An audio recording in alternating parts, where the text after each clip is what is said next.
Ladies and gentlemen, I've got about 2 weeks worth of information to cover in about 40 minutes. So this is going to go like a rocket sled, so put your seatbelts on. Some of you are not going to understand the concepts I'm going to talk about today. That's okay. You probably just may not be mature enough to get it. For those of you that are, I'm going to save you some time in your life, okay? I'm going to talk about some concepts, some tools for you to use to get in life where you want to get to, okay? Because this is all about you. I'm going to talk about myself for about 30 seconds, and then we spend the rest of the class talking about your favorite subject, you, okay? My name's Greg Wilt. I was born and raised in Baltimore County, over in Parkville. I'm a product of the Baltimore County school system. I have 8 brothers and sisters. I'm married. I have a daughter. I was very fortunate to be able to go to college. I have a couple of degrees from Johns Hopkins University, one in business management, one in computer science. My title is I'm assistant to the president for special projects at Johns Hopkins. So aside from being Dr. Brody's assistant, I design computer information systems, and I'm also a pilot. I fly Dr. Brody where he needs to get to around the country. So that's enough about me.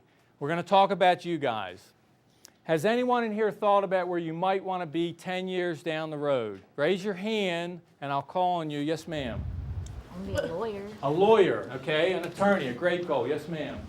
I'm going to join the Army. Okay, in the military career. Terrific. Yes, ma'am. I would be a cosmetologist. A cosmetologist. Wonderful career. Yes, sir. Doctor. A doctor. Any particular type of physician? I assume you mean physician. Okay. A therapist. Pardon? Therapist. Okay, a therapist. Terrific. Anybody else thought, when I was your age, I didn't quite know where I was headed. It's okay if you don't know. But for those of you that know where you're headed, you already got a head start on everybody, and you're going to understand why.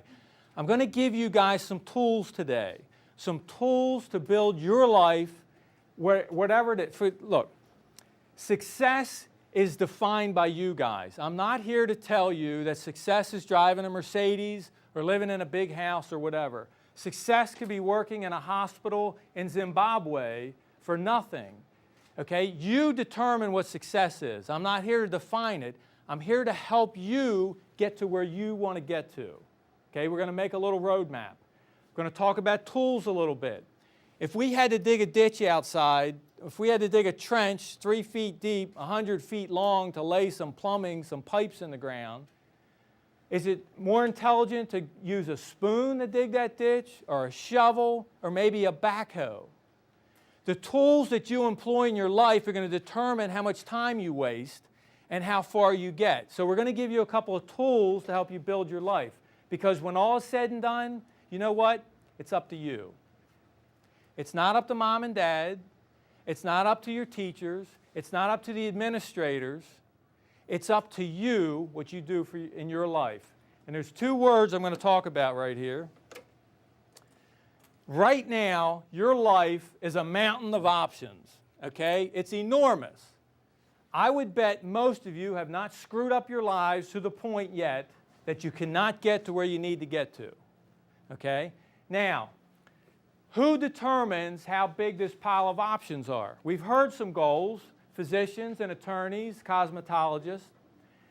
Let me tell you this. Here's a little tip. If you're going to go in the healthcare field and you blow off biology in high school, guess what you just did? You just eliminated options out of your life. The teacher didn't. Mom and dad didn't. If you don't take biology seriously and you're going to be in the healthcare field or even a veterinarian, it's off your plate. You did it. Okay, let's get this straight about responsibility. The choices, look, let's talk about choices a second. Most of you are getting to make more decisions about your lives. You're sort of, getting toward adulthood. Have you noticed it wasn't too long ago you had no choices in your life? You were about this tall. They dressed you in funny clothes. They put strained peas in your mouth, You had no choices. Now, most of you probably dress yourselves, though that might not be true. And most of you eat the food you want to eat, with at least what's available. As your high school and academic career continues, you're going to have more and more choices in your life, okay? Right now, most of you probably don't have a lot of electives. But as your high school years go on, most of your classes are going to be electives. The choices that you make for your life determine the number of options available to you. As an aviator, I need options. I never paint myself into a corner when I'm flying an aircraft. It's too dangerous. The cost of mistakes is too high to not have options. Later this week, I have to fly Dr. Brody to San Francisco. He's going to speak at the University of California, San Francisco. Now, there are a lot of things I have no control over in a flight. What are some things in your life you have no control over? Raise your hand if you can think of something you have no control over. You guys control everything? Wow. Okay. One of the things I have no control over as an aviator is the weather. Now, does that mean I'm totally at the mercy of the weather? That I'm going to fly through a T4 thunderstorm and die because I can't control it? No. Through education and training, I learned to mitigate risk as an aviator. I study the weather. I understand when a low front is riding up over a high pressure system, what that's going to mean in the Ohio Valley for my trek across there. I need to understand the weather in order to reduce the risk of flying. Okay? You need to reduce the risks of failure in your life because life is fraught with problems. Has anyone realized yet that life is sometimes unfair? Raise your hand. Okay, most of you have come to that realization. You know what? That's great. Because the sooner you get over that, the sooner you can get on with your life. Some of you are going to get on track for life, and the first wall you hit, you're going to give up. And you're going to be one of these people that complain the rest of your life about how miserable they are and how unfair life is. And that's ridiculous. Because most of you have already realized there's unfairness in life. Get over it. I'm going to give you guys a tip that's going to save you 10 years in your life. Don't worry about things you have no control over. Focus on the things you do, okay? Now, I'd love to chat with you guys and take the appropriate amount of time for this, but I don't. So you're going to have to grab it as we go. Some people say, Greg, I don't buy it. I think success is about luck. Okay? I'm going to tell you something. I've been down the road a little bit. I wasn't born a geezer. I used to be your age, okay? I've seen some things in life, and what you might call luck, I call good fortune. And this has been my experience.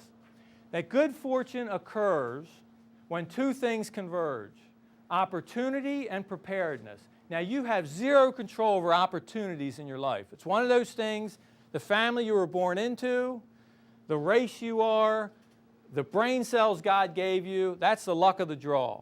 It's what you do with these things that determine whether you're going to wind up where you want to or not. Your preparedness, that's your job. You need to prepare for your future or else you're not going to like where you end up, okay? Now, you say, well, how do I prepare for something if I don't know what it is? That's the $64,000 question. That's one of the tough parts of life, but you know what? It's doable, okay? I'm going to give a real-life example here. Somebody's going to walk out of here with $5, and please don't let me forget that or else the teacher gets it.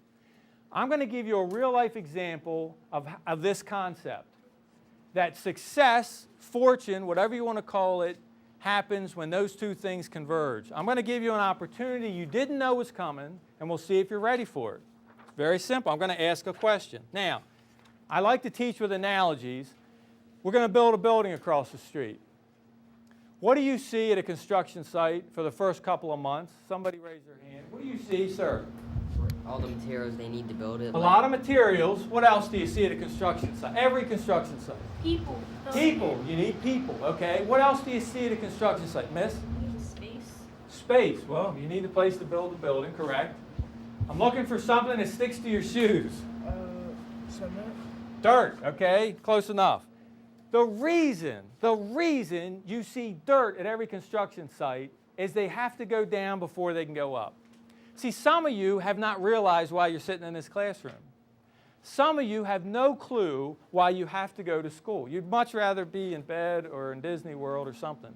What you're doing is you're building a foundation for the rest of your life. And you know what? The foundation is the key part of any building.